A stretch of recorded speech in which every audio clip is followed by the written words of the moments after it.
Sa isang matagumpay na programa na ginawa ng inyong pamahalaang lungsod, dala ng krisis na ito na nagbibigay ng hirap o dagdag atangin. Inaatang natin itong responsibilidad na hindi naman natin ah, masisisi ang ating bansa, ang ating mga leader sa ating bansa, kundi dahil sa sitwasyon sa Iran o sa Middle East. Kaya tayo naapektuhan, hindi lang ang Pilipinas, hindi lang ang Maynila, kundi ang buong mundo. Kaya itong nilusad na programa ng inyong lungsod na libreng sakay ay ang minabuti ng lungsod para kahit paano makatikim man lang ng kagaangan ang ating mga mananakay. Partikular na mga empleyado at manggagawa, estudyante at iba pang gumagamit ng jeep.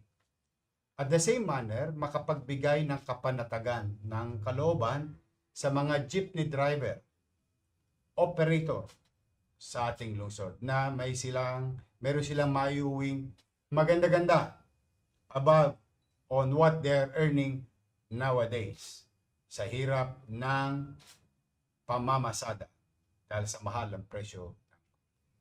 Nagtapos tayo sa 4,000 piso bawat isang driver na siyang papakinabangan ng operator driver. Para upang sila ay makapagbigay naman ng libreng pasada, libreng pamasahe na programa ng lungsod ng Maynila. Humigit kumulang 1,100 mahigit na participants ang sumama voluntarily. Ibig sabihin, maaaring kami nag-aalok ng kapalit na salapi para sa kapakinabangan ng operator at driver. Ngunit, hindi naman po ito required. Ito'y kailangan sumapi ka sa programa. Bagay na aking itinatangos ng ilong na ang mga driver ng Maynila, tagalungsod ng Maynila, operator at driver, ay nakaisa ng kusa. At dahil po dyan, sa loob ng 5 araw na ating ginastos, humigit kumulang 20 milyong piso, ay siyang napakinabangan naman ng operator at driver. At higit sa lahat, 931,831. Yan po ang suma total na nakinabang na riding public sa libreng sakay. Parating sila sa kanilang paparoonan, trabaho man, o mga bagay na gagawin nila. Sana po ay naibsan yung hirap at pagsubok na kinakarap natin pare-pareho bilang mamamayan, bilang syudad, at bilang bansa. Kaya po, dahil ito'y araw ng kagitingan, nais ko po ipagpapuri ang lahat ng driver ng jeep na lumahok sa programa ng lungsod ng Maynila. Ako po, ang inyong mayor, on behalf of the people of Manila, ay taus-pusong nagpapasalamat po sa inyo. Maraming salamat po sa bawat driver na nakilahok voluntarily sa programa ng lungsod. I'm proud of you. Sa pamilya ng mga operator at driver, I hope nakapagbigay din kami ng kapanatagan at kaluwagan sa panggastos ninyo sa araw-araw sa loob man lamang ng 1 linggo o 5 araw na kung saan may pasok at trabaho ang ating mga mamamayan. At yung mga hindi naman taga Maynila, we're happy to be of service to you na nakinabang dito sa ating programa ng city government. So muli, ako po ay nag-live upang personal na pasalamatan ng ating jeepney driver. Sa mga tagalungsod ng Maynila naman na nakinabang dito, sana po ay nakaramdam kayo kahit papaano sa maliit naming kaparanan ng inyong pamahalang lungsod ay hindi tumitigil na maghanap ng mga paraan, idea, konsepto ng pamamahala na maibsan o naibsan ang araw-araw ninyong gastusin. At pumanatag kayo sa darating na linggo, yung programa po ni President Bongbong Marcos na biyayang bigas para sa Maynila o sa mga local government unit. Gusto ko lamang po maliwanag, no? Hindi lamang po ito mangyayari sa Maynila.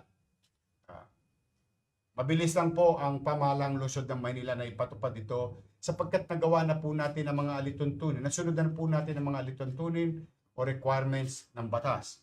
Kaya po maaga at napapanahon itong pagbibigay ng bigas. 10 kilo sa ating mga service industry o mga manggagawa, mamamayan, manggagawa sa pribado at pamahalaan, mamamayan, at shout out mga driver. Meron pa kayo. Ito pong bigas, 10 kilong bigas, ay programa ni President Marcos na ipinatutupad at ipatutupad sa lokal na pamahalaan tulad ng lungsod ng Maynila. At pipilitin po natin pahabain ang ating kamay. Sa unang datos na nakwentada namin ay humigit kumulang 74,000 ang makikinabang. Ngunit, as we speak, ang tansya na po namin ay humigit kumulang 80,000 na pamilya or individuals para sa kanilang pamilya na makikinabang sa lungsod. Tapos naman, ang tabayanan ninyo, mga batang Maynila naman, mga tao sa Maynila, mananay ko, tatay ko, lolo't lola ko, lahat ng bumibili ng pandilimon, monay, putok, Spanish bread, at higit sa lahat ay pandesal. Meron po kaming update sa inyo. Katatapos lamang po ng aking pagpupulong, konsulta, at pagkikipagkaisa sa ating mga local community bakery. Madalit salita, tulad na sinasabi ng mga tatay natin, panaderya, no, sa ating lungsod. I-update ko po kayo dyan dahil na-finalize na po namin kung ano ang sa tingin ng ating mga panaderya ang makabubuti para sa kanila. At siya namang hiningi kong garantiya na makabubuti sa pangkalahatang bumibili ng ating mga Filipino basic bread. Opo, i-update ko po kayo dyan sa lalong madaling panahon. For the meantime, araw ng kagitingan, maraming salamat sa ating mga bayani. Sa magigiting nating bayani. Maraming salamat sa kagitingan, lakas ng loob at paniniwala ng mga driver na makisapi sa programa ng lungsod ng Maynila ng libreng sakay para sa ating mamamayan. Kayo'y mga magigiting na driver. Sa inyong pamilya, masaya ako para sa kanila. Sa mamamayan, I'm happy to be of service. I hope we did service. We did deliver service. At pumanatag kayo, hindi po tayo titigil na mag-isip ng mga maliliit nating kaparanan na idea na malaking numero ng mamamayan ang makinabang. So hanggang dito lamang po muna. Ito po ang inyong lingkod. Si Yorme po ay nagsasabi, sana muli ay nasa mabuti kayong kalalagayan at pagpalain nawa kayo ng Pong Manila. God first.